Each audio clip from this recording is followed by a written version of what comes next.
Welcome. I'm E.G. Marshall.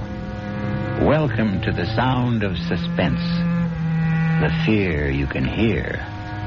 For the next 52 minutes, we're going to take you into the world of mystery, into the world of terrifying imagination.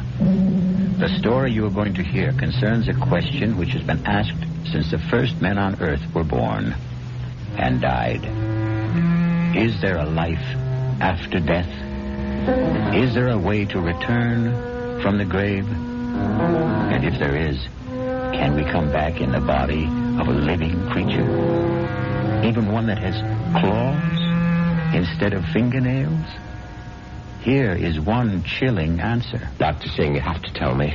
Could my wife have come back as a bird, a sparrow, something like that?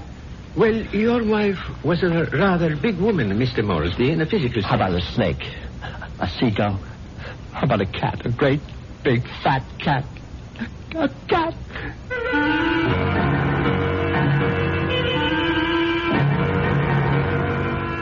Our mystery drama, The Return of the Moresbys, was written especially for the Radio Mystery Theater by Henry Slessor and stars Patrick O'Neill. I'll be back shortly with Act One.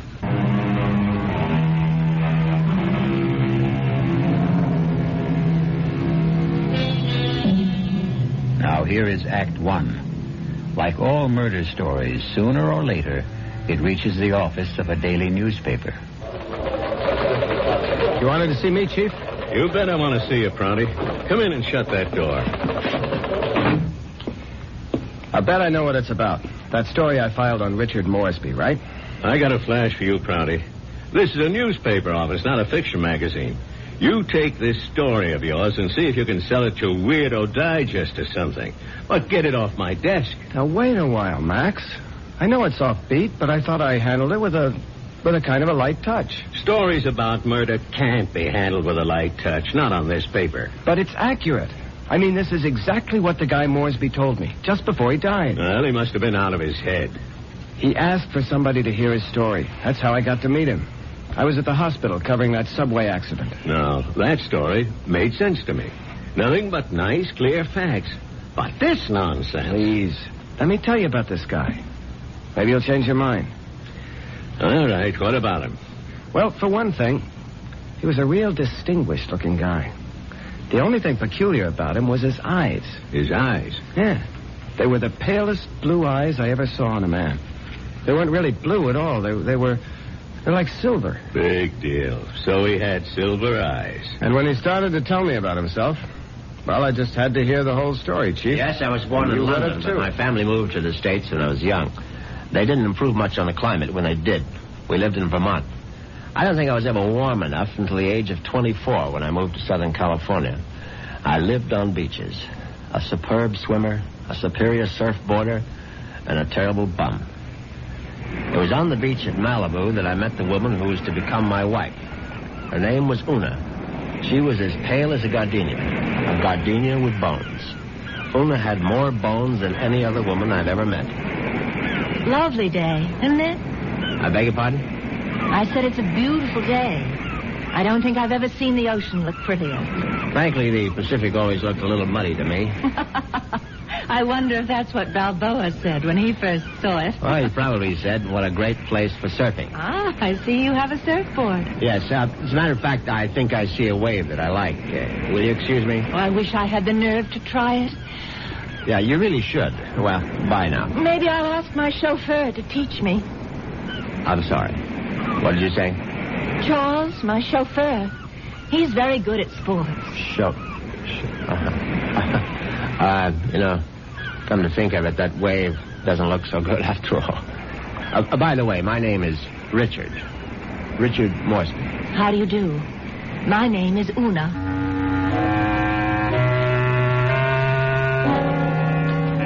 Una Vandermeyer. That was her name. As soon as I realized that she was from the Vandermeyer family, she didn't seem half as bony as she did before. In fact, not only did I become accustomed to Una's appearance, I was even able to tolerate her inane conversation. Can't you just feel the mystery of the stars, Richard? Sometimes I feel their vibrations as if they're trying to communicate with me. Do you ever feel that? Well, sometimes, I suppose. I really think we must be one with the universe, don't you? I really believe there's just one great universal soul, and we're all part of it. Don't you think so, too? Yes, of course. Right on, as they say.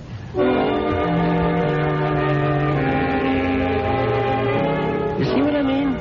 She talked that way all the time, from the first day of our honeymoon. Well, it was a fine honeymoon just the same. It lasted a whole year on the beaches of the Caribbean, on the French Riviera. I got browner and browner. Una got freckles. Finally, we returned to our home in Los Angeles and settled down to a quiet, comfortable marriage.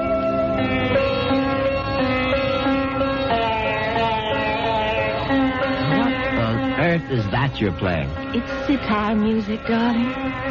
Oh, it's just so spiritual. What made you buy the record? No, Dr. Singh recommended it. Who? Dr. Singh, at the Temple of Metapsychosis, you know. The Temple of what? Metapsychosis. I told you about joining the temple last week. Oh, Richard, sometimes I think you don't listen to me. Now, as you may know, Southern California abounds in quasi-religious organizations. And she'd gone through a number of them without discovering the universal soul at any of their altars. Darling, please come to one of Dr. Singh's lectures. He's such a magnificent speaker. He emits such vibrations.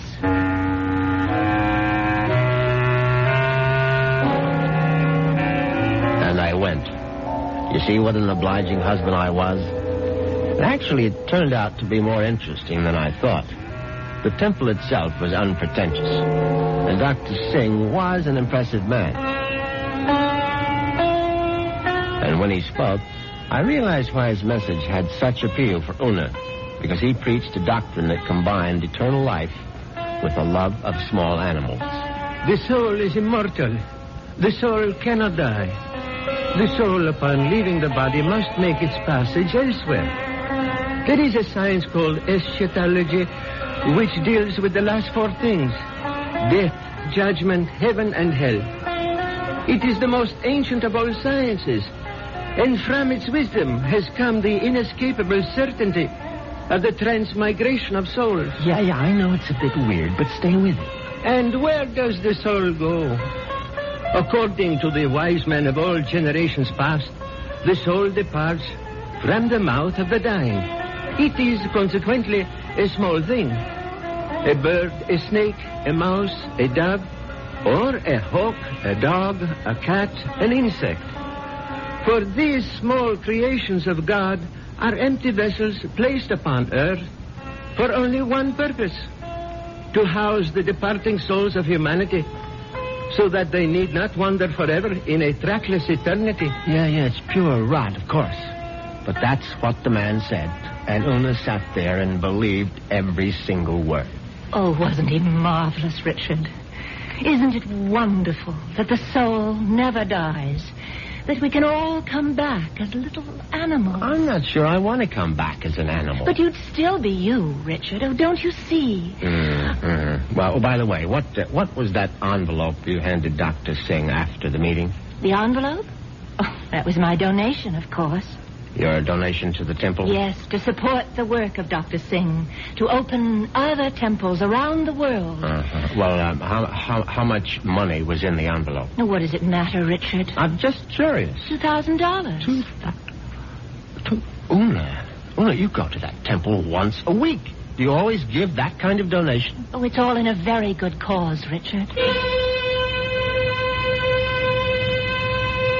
Well, in an equally good cause, that of finding out exactly how much of my wife's money was supporting this nonsense, I sneaked a look at Una's checkbook. The answer astonished me. Not only had my wife put more than $30,000 into Dr. Singh's collection plate, she had also donated some $20,000 more to various institutions for the care and feeding of cats, dogs, and birds. It was so kind of you to honor us with a visit, Dr. Singh. I know how terribly busy you are. On the contrary, you were kind to invite me to your lovely home. Oh. Now tell me, Dr. Singh, what determines the kind of animal one becomes when the soul escapes after death? Mrs. Moresby, that is a question which has baffled wise men for countless generations. But isn't it possible to do, well, research? Yes, Mrs. Moresby. I don't doubt that we could find the answer to such great questions if only we had the proper resources. But, unfortunately, that would require money. A great deal more money than the movement has at present. Well, it seems to me you don't do badly.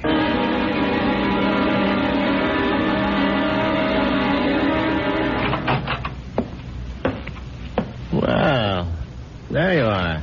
Hello, Richard. Where have you been all morning? Right here, in my little sewing room. Don't tell me you were sewing. Oh, don't be silly. Actually, I've been composing something. A letter? Oh, something more important than that. Richard, do you realize that I have no last will and testament? Well, why should you? Healthy young chicken like you. I can't call myself young anymore, Richard. You'll always be young to me, darling. Oh, that's very sweet. But just the same, it's only practical to have a will. Would you read it over, Richard, and see if it sounds legal enough? Certainly. Let's see now. I, Una Vandermeyer Moresby, a resident of the city of Los Angeles, state of California, residing at 8 Sheridan Drive, being over the age of 21 and of sound and disposing mind and memory. Darling, this is superb. Where on earth did you get the language? Well, to tell you the truth, I copied it out of Daddy's will. The one that left you $10 million? Yes. Well, I don't see how you could go wrong. Let's see now. Not acting under duress, menace, fraud, or undue influence of any person whomsoever... And, good Lord, Una. What's that? What is it? What? You're not serious about this. Oh, about making a will? Well, of course I am. I mean, this bequest to the temple, mumbo jumbo. What's wrong with it? Now, listen, darling, I told you how important Dr. Singh's work is, but it requires money to carry it on. Tons of money.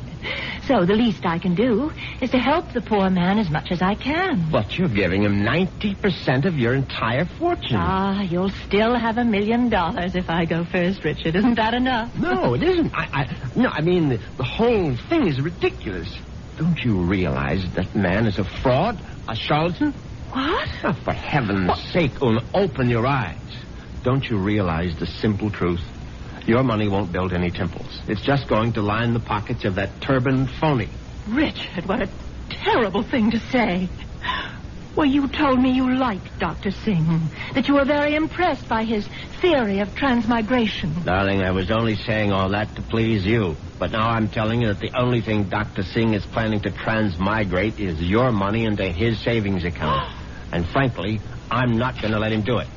Richard, what are you doing? You're tearing up my will. That's right. How dare you do such a thing? It's my money, and I'll do whatever I please with it. Una, darling, I just want you to have a chance to come to your senses. Oh, there's nothing wrong with my senses. I can see very clearly what the real trouble is. If I didn't leave a will, all my money would go to you, wouldn't it? Well, naturally, I'm your husband. You don't have any other relatives. And that's why you're acting this way. It's just plain and simple greed. Una, listen to me. No, it's all right. It's all right. I'm glad you tore up that will, Richard, because I realize now that I was quite wrong. Do you? Yes. It's a mistake to leave only $9 million of my money to the temple.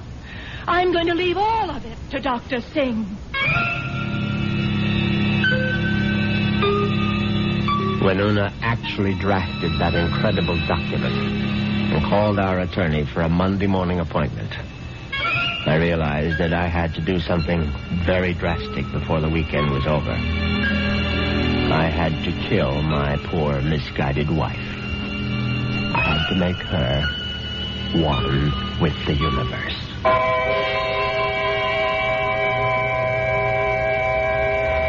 It's obvious that Mr. Moresby is going to be a very reluctant murderer.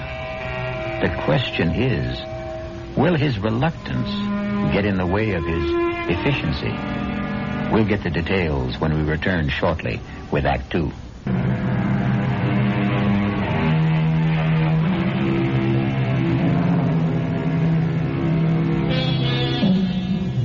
let's return to Richard Moresby. In order to find him, we'll have to search the highway, for Richard has taken his white Jaguar out for a spin. But there he is now. On Saturday morning, I took a little spin in my XKL and did some thinking on the open road. I didn't want to kill poor Una, of course. The whole idea was repellent. But on the other hand, the thought of Dr. Singh spending the fortune that was rightfully mine was even more abhorrent. However, I decided I would make one more stab at a reconciliation. Darling, may I come in? It's your living room, too. It doesn't feel like it. Matter of fact, I've felt like a stranger in this house for the past 2 days. I suppose that's my fault. Well, you haven't been exactly cordial, have you? I've hardly been home, Richard. I spent all day yesterday at the temple and all morning at the Pet Rest Kennels. And how are all the little souls doing? You just won't stop being irreverent, will you? It's been my money all along, hasn't it, Richard? From the very beginning, you were attracted to my money. Well, now, darling, if you thought that, you would never have married me. I didn't want to believe it.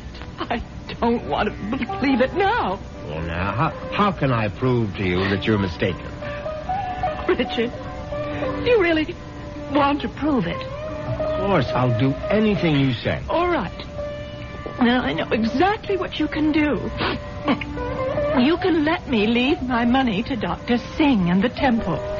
The whole $10 million? Yes, because that's the only way I'll know that it's me you love.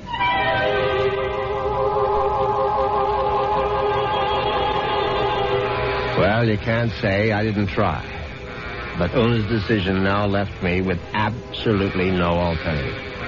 I was still deeply unhappy about the necessity of taking her life.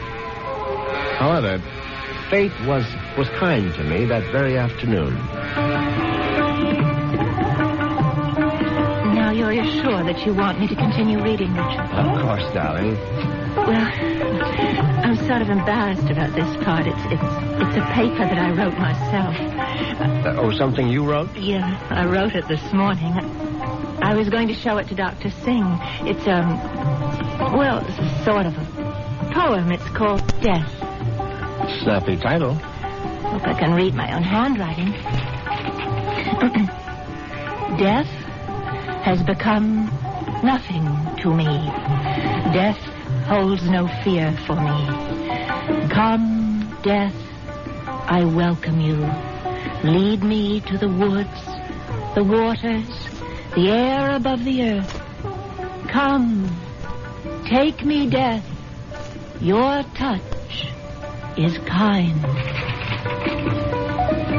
Richard? Oh, Richard, why do you look like that? Is it really that terrible? Oh, terrible. Oh, no, my darling, it's beautiful.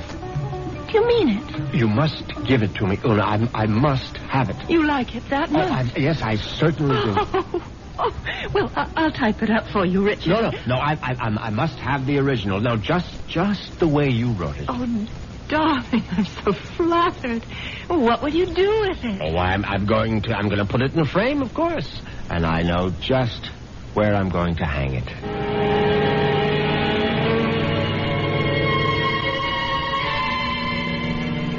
Yes, I could hardly believe my ears. Una had written her own suicide note in her own handwriting. It was truly karma at work. Now there was no question of failure, and no longer any need for delay. Oh, what a lovely idea this was, Richard.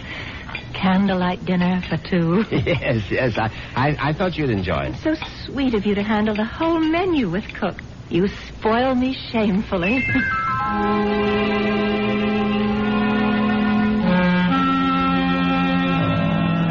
And that night, I spoiled her just a bit more by bringing hot cocoa to her in bed.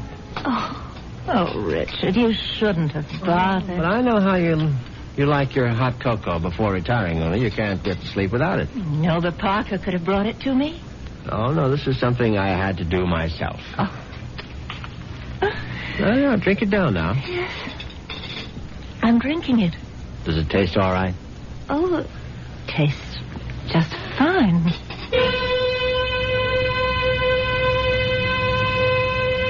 Now, that was very good news, because I'd prepared the hot cocoa myself, and I had no idea whether 25 melted sleeping pills would seriously affect the flavor.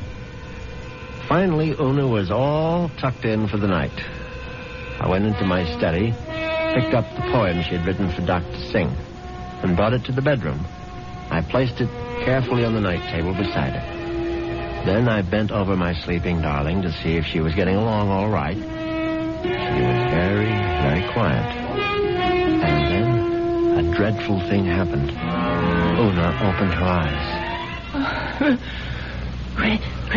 Richard. Oh, Richard. Hush, darling. Now go back to sleep.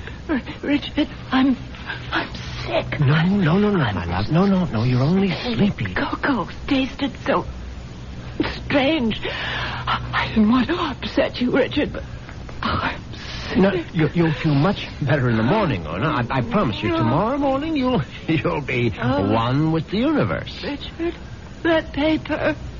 What paper, darling? It's my poem. My poem for Dr. Singh. What's it doing there? I was just reading it over, darling, that's all. And bottle, my sleeping pills. Oh, it's empty. The bottle is empty. Oh, Richard. What have you done? Nothing, darling, nothing. Now, just go to sleep. Cocoa. You put sleeping pills in it. All of them. Don't try to get up, Una, please. Now, don't. Trying to kill me. You're trying to murder. No, for heaven's sake, Una, now stop saying things like that. Do you want the servants to hear? Help somebody. Help. Now, come on, lie down. Lie down, Una, for heaven's sake. Come on, now, lie down. Lie down. There. That's better. You won't get away with it. You won't get away with it, Richard. I promise you. Anything you say, darling. I'll come back, Richard. You know I'll be back. Yes, of course. Just welcome death, Una. The way you wrote in your little poem. I'll be back. I swear it. Oh.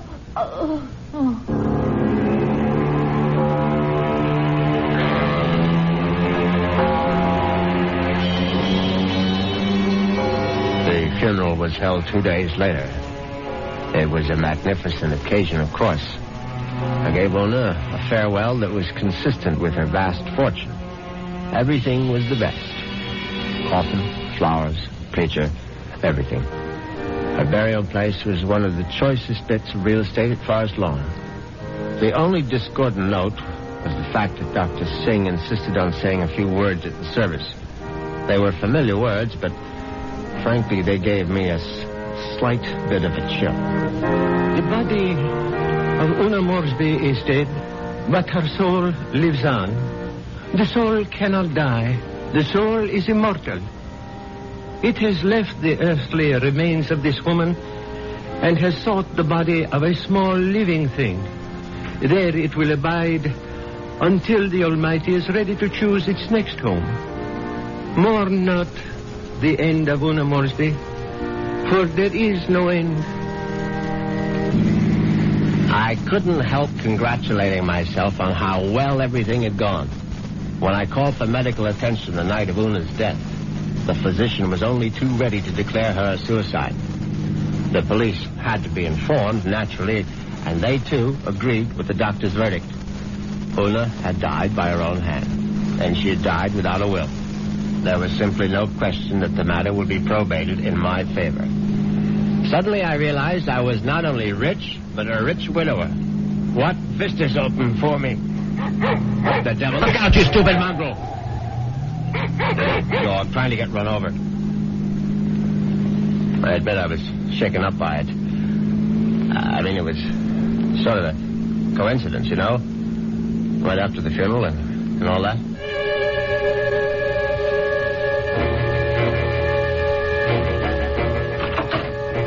very glad to be home again. You can be sure.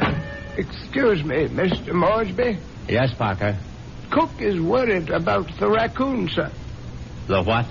There's been a raccoon at the kitchen door all morning, and Cook is badly alarmed, I'm afraid. I've tried to scare it away, but it keeps returning. A raccoon, for heaven's sake? Why don't you just shoot it and make a coat out of it? I was wondering if you wished me to call the game warden, sir. Oh, please, Parker, do whatever you please about it. I'm going to take a nap. Yes, sir. Very good, sir.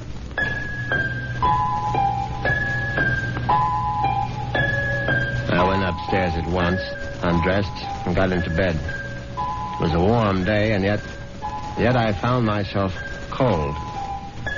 I got out the electric blanket and soon felt very cozy indeed.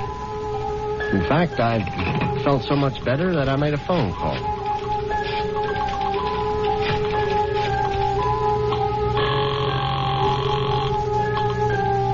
Hello. May I speak to Rachel? Thank you very much. Hello, Rachel? Yeah, who's this? Rachel, you probably don't even know my name, but it's Moresby, Richard Moresby. Who? You met me at the club numerous times. I'm the rather distinguished-looking gentleman who sits at the table on the far right corner. Oh, yeah, well, that's not my station. Yeah, I know it isn't, and I've always regretted it. Frankly, I would have enjoyed my lunches at the club even more if you had served them. Listen, I'm pretty busy right now. Well, what I wanted to find out was if you're busy this evening. Oh, what'd you have in mind? Oh, a little, quiet dinner, perhaps? Is that all you had in mind? Why don't we just wait and see? I can pick you up outside the club whenever you're free. Yeah, how I know it's you. I mean, I'm still not sure which gentleman you are. I'll be sitting in an XKL Jaguar. Do you think you'll recognize it? A Jag? I get off at 6:30. See you then.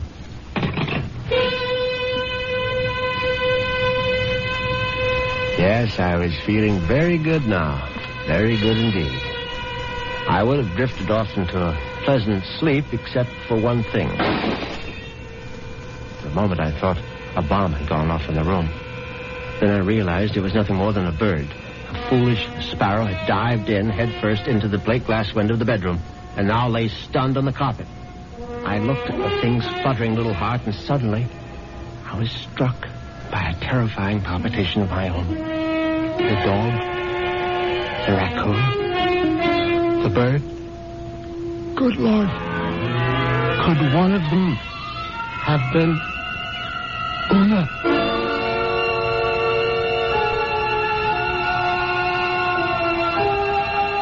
Has Una Moresby returned from the grave? Nonsense. Such things don't really happen. But perhaps we should reserve judgment until I return shortly with Act 3.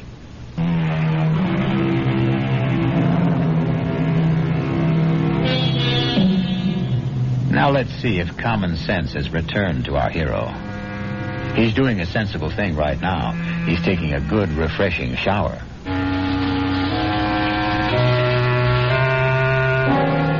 By the time evening came, I was feeling better. All my peculiar notions about Una's animal reincarnation seemed ludicrous as I stood in front of the shaving mirror. I thought about the delicious young woman that was waiting for me at the club. I'd admired Rachel's way with a tray for months, but ever faithful to my wife, I hadn't done more than gaze from afar. But now, things were going to be different. Yes, who is it? It's Parker, sir. Yes, come in, Parker. It's all right. Excuse me, sir. A bit of emergency in the kitchen. Well, what is it? A snake, sir. A what? Cook insists that there's a snake curled up in the telephone wire. Oh, that's ridiculous, Parker. Cook says it's there, Mr. Moresby. They do get into the house sometimes. Well, tell Cook she's seeing things. Tell her to stop nipping at the cooking sherry, and she'll soon stop seeing snakes. Yes, sir. What was that? I would guess it was Cook, sir. Oh, for heaven's sake, go down and see to it, Parker. I'll try, sir. But I'm not very good with snakes, sir. Well, what do you think I am, an expert?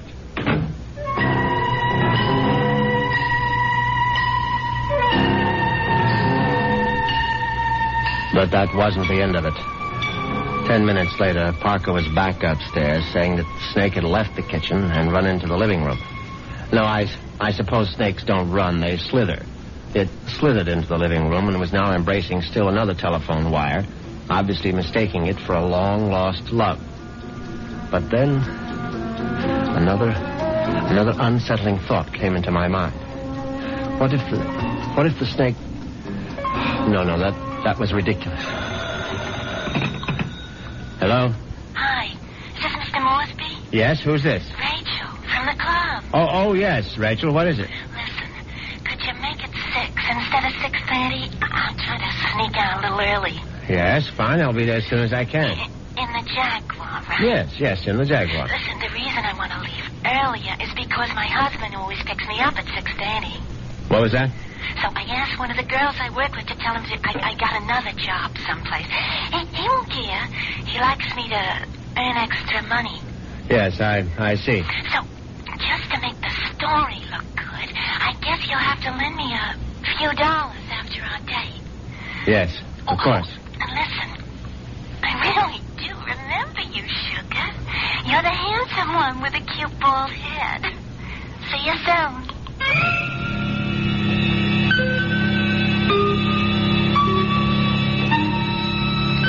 As it happens, I have a very full head of hair. But distressing as Rachel's telephone call was, an even more disturbing thought intruded. The snake was in the telephone wire. What if the snake had been trying to listen in on the extension phone? I knew the idea was absurd, but I couldn't help a superstitious shiver of dread. In fact, I was so troubled that I decided to forego my date with Rachel, the waitress. It wouldn't matter anyway. She'd be angry at some man at the club with a cute, bald head.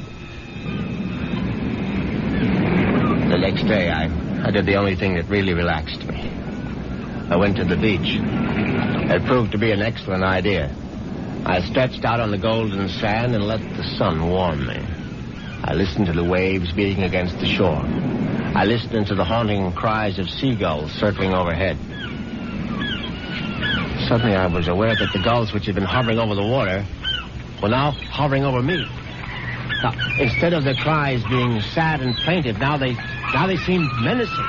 I stood up hastily, but the gulls seemed to be increasing in number. I saw their sharp, pointed beaks, their raking claws. They were predators, of course.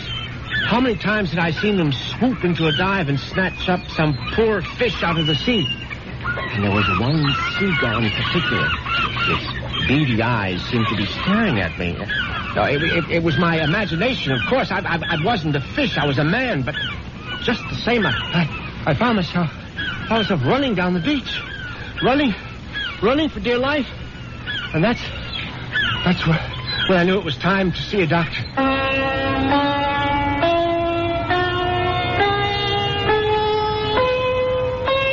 Yes, Mr. Moresby. I'm very pleased that you honored the temple with your presence. I'm grateful that you're willing to see me, Dr. Singh. I realize that, well, you had a disappointment. A disappointment? I'm afraid I don't understand. I know my wife made certain promises to you concerning her will. I believe she mentioned some modest donation. She wasn't in her right mind, of course. I mean, when she took those sleeping pills. Yes, it was very sad. I trust that she has found the peace and happiness that she sought.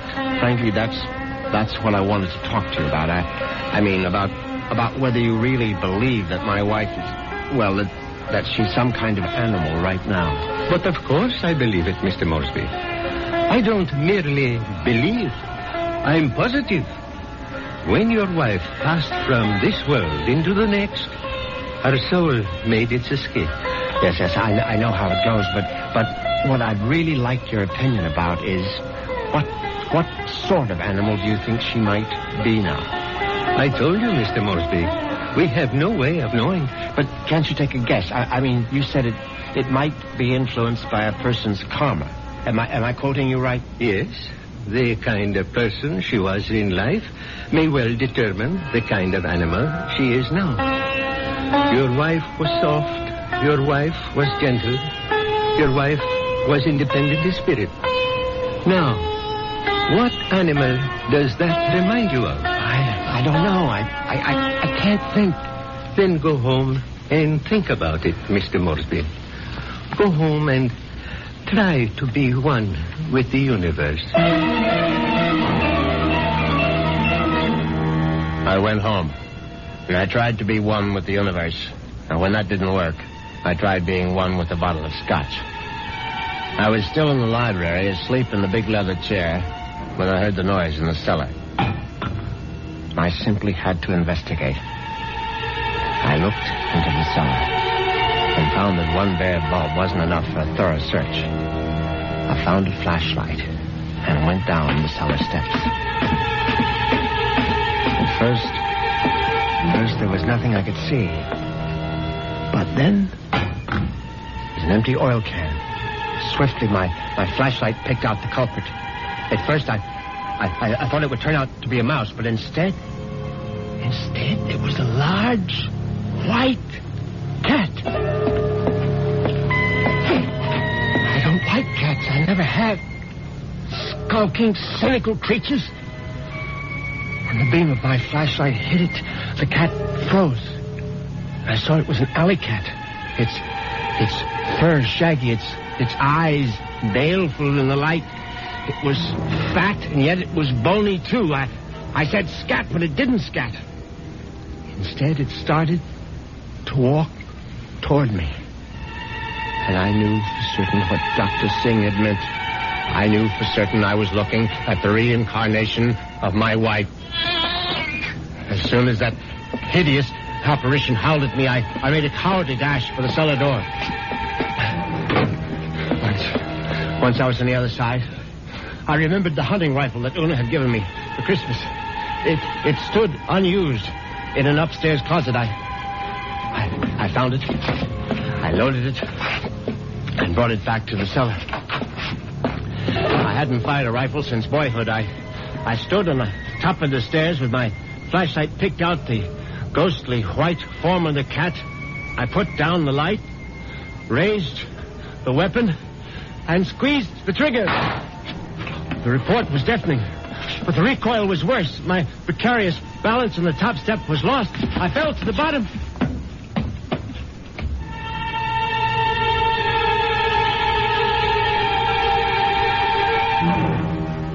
I tried to get up again, but the pain in my right leg was agonizing. I found out later that it was broken. But the cat was still alive. And it was regarding me at eye level now.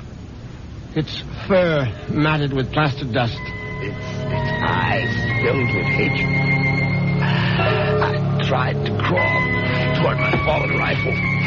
Just as I saw the creature advancing toward me, I screamed, "Una!" My hand was on the rifle now, grasping it. Too quickly in my panic, my fingers touched the trigger, the rifle went off again.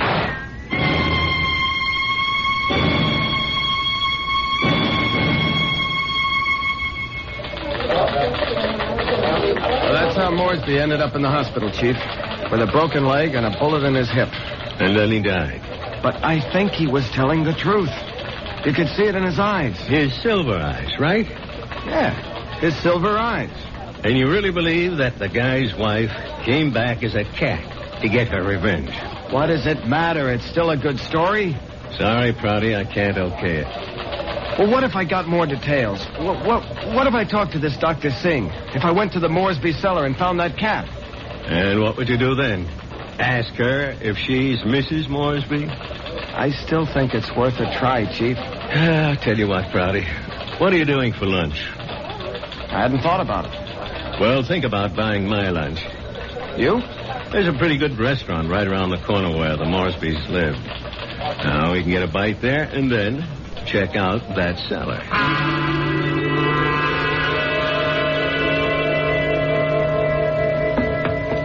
So, this is where it happened, huh? Moresby fell from these steps when he fired that rifle. Hey, you can still see the plaster dust where the bullet hit. Yeah, I see it. But I don't see any white cat. It might be hiding someplace. Or it might be a figment of his imagination. Maybe so. Hold it. Did you hear something? No. Listen. There it is. Look. It's a cat, all right. And it looks like it just found its supper. Oh, that mouse is still alive. Yeah, but not for long. Look at it squirm. He's eating it. Yep. And there goes your mouse. Oh, my God. What's the matter, Prouty? Never see a cat eat a mouse before? Chief, did you see that mouse? Sure I saw it. But didn't you notice something? Like what? Its eyes. Chief, did you ever see a mouse with eyes like that? They were so pale blue, they were almost silver.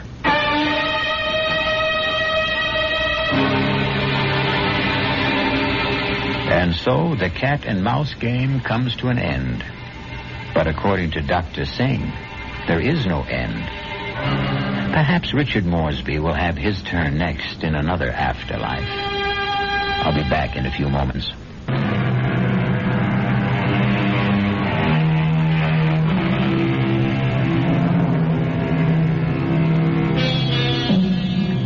Do you believe in reincarnation? Do you believe the dead return? We have to believe it, because here we are, the reincarnation of radio drama. We hope you'll keep us alive by listening again to the Radio Mystery Theater. Our cast included Patrick O'Neill, Marion Seldes, Nick Pryor, and Dan Ocko. The entire production was under the direction of Hyman Brown. You've been listening to the OTR Gold Network. Find more classic radio at otrgold.com.